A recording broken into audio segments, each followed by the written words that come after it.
In 2021, a pair of U.S. Navy World War II ship's bridge binoculars sold at auction for $22,800, 5 times what the auction house expected, beating out actual firearms for the highest price of the sale.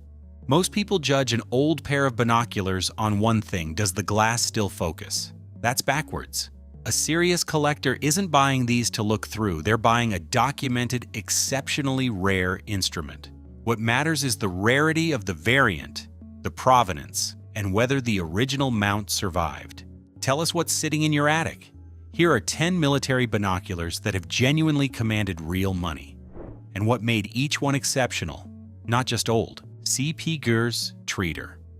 Produced before and during the First World War, Goerz was one of Germany's premier optics manufacturers, and these binoculars actually helped pioneer prism binocular technology itself, meaning a surviving example isn't just an old pair of field glasses, it's a physical piece of how modern binoculars came to exist in the first place. Because these predate most standardized military marking systems, authentication leans more on construction quality and known serial ranges than on a single definitive stamp, which is exactly why an inexperienced seller can miss what they actually have in a box in the loft. What collectors check? Brass construction consistent with the correct period, original leather covering rather than a later recover, and military acceptance stamps where present. Typical value? 500 to 1,500 British pounds for genuine, well-preserved examples. A real, respected collectible, though a modest one compared to what's coming later on this list. Now, before Leica ever made a camera, Leitz, Leica, Binox, and Binuxit. Before Leica became world famous for cameras, Leitz built exceptionally high-quality binoculars, and prototype or early production Binox models are especially sought after since production numbers were genuinely low. That low number creates something unusual in this hobby. Leica camera collectors who've never bought a pair of binoculars in their life now compete directly against military specialists for the same handful of surviving pairs, which pushes prices up from 2 directions at once. What collectors check? Matching serial numbers to early production, original coatings without scratching, and Leitz's own maker's marks rather than a later rebranded example. Typical value: 800 to 2,000 British pounds, driven up specifically by that dual collector demand rather than by military rarity alone. Now into something stranger looking: Scherenfernrohr, German scissor telescopes. Used by artillery observers and vehicle crews, these distinctive V-shaped rabbit ear periscope binoculars were made by top-tier optics houses, including Zeiss, Goerz, and Busch. Their odd shape let an observer stay hidden behind cover with only the upper lenses exposed. A genuinely clever piece of battlefield engineering, not just a curiosity. Real confirmed auction sales for these range from roughly £200 for a simple, incomplete example up to £1,200 for a complete pair with its original tripod still attached. Completeness here matters enormously, since the tripod and mount are exactly the parts most likely to have been lost or discarded over 80 years. What collectors check? The manufacturer stamp on the housing, whether the tripod and mount survived intact, and original field gray paint rather than a later repaint. Onto something you'd need both hands and a strong table for: Japanese Nikko or Toko Big Eye naval binoculars. Built for Imperial Japanese Navy warships, these were never meant to be handheld. They were mounted on deck to spot distant ships and aircraft long before radar made the job easier. Some examples run over 1.5 feet long, which is exactly why they get mistaken for spare ship's equipment rather than a genuine collector's piece by anyone clearing out an estate. A confirmed real sale reached $2,400 at a U.S. auction house in early 2025, on genuine competitive bidding rather than a single lucky guess. What collectors check? A legible Nikko or Toko maker's mark, whether the original mount or tripod base survived, and that the lens size actually matches the stated model, since replacement optics sometimes get mismatched with the wrong housing over decades of storage. Now into submarine territory, and a detail most people get completely wrong.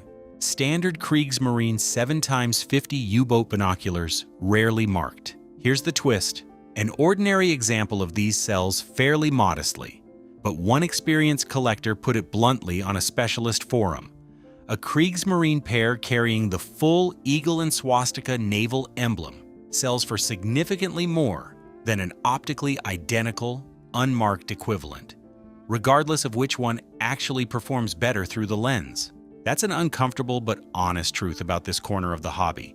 The premium here is about documented military identity, not performance, and it's exactly why two visually similar pairs can sell for wildly different prices. What collectors check? The full eagle and swastika marking, the BLC Carl Zeiss Gina Maker's code, and original rubber eye cups rather than modern replacements. And now we hit the pair that actually made headlines.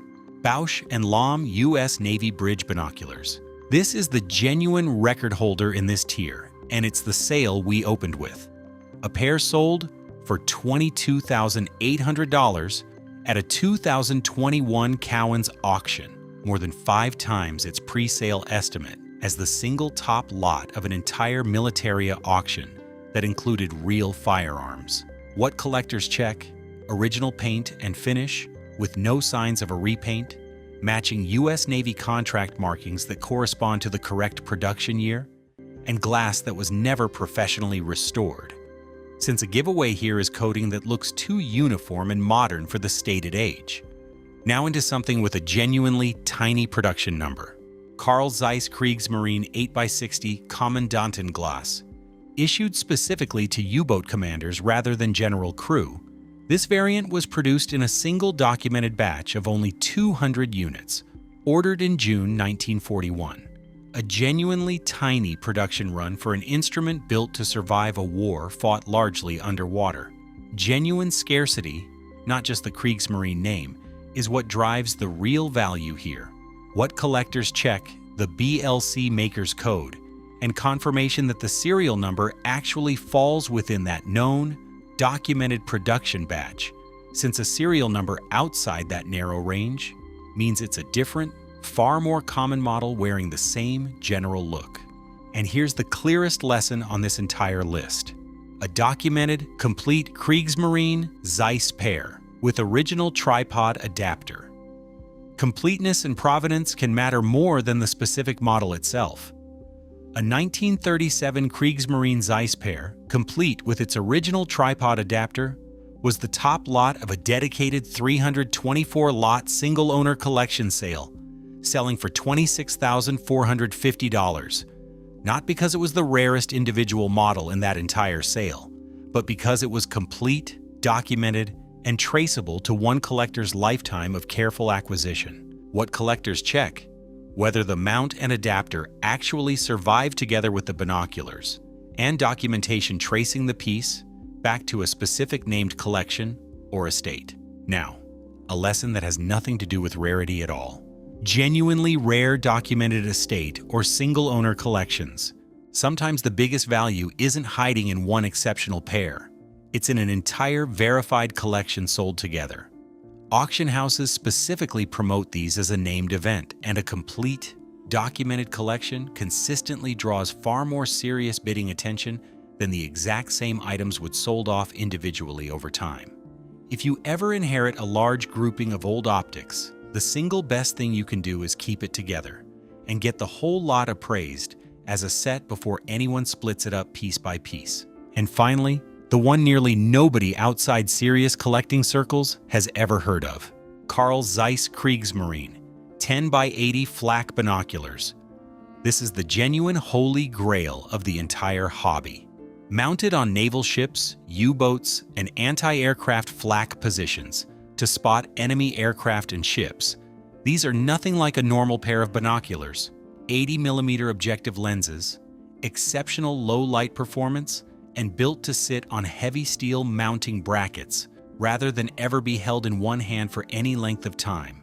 Their sheer size is often exactly what causes them to be misidentified or dismissed entirely. Most people expect a valuable pair of binoculars to actually look like binoculars, And something this large and industrial-looking gets mistaken for spare ship's equipment rather than the single most sought-after category in the entire hobby. What collectors check? The Kriegsmarine Eagle and M markings, the Carl Zeiss Maker's Code, original paint and filters, and the detail that adds the most money of all, the original mounting cradle, since most surviving pairs were separated from their mounts decades ago and never reunited with them. Typical value, 8,000 to 20,000 British pounds plus for complete, correctly mounted examples. The rarest, most valuable tier this entire hobby has to offer. If you're still with us, hit subscribe. This is exactly the kind of thing I go looking for at car boot sales and house clearances every week, and I'd rather teach you to spot it than watch it end up in a skip. What nobody tells you before you sell. The biggest mistake isn't misidentifying the maker. It's cleaning the lenses yourself. Old fungus and haze look like damage, but a collector is buying a documented original, not something to look through, and a DIY clean almost always scratches a coating that can never come back.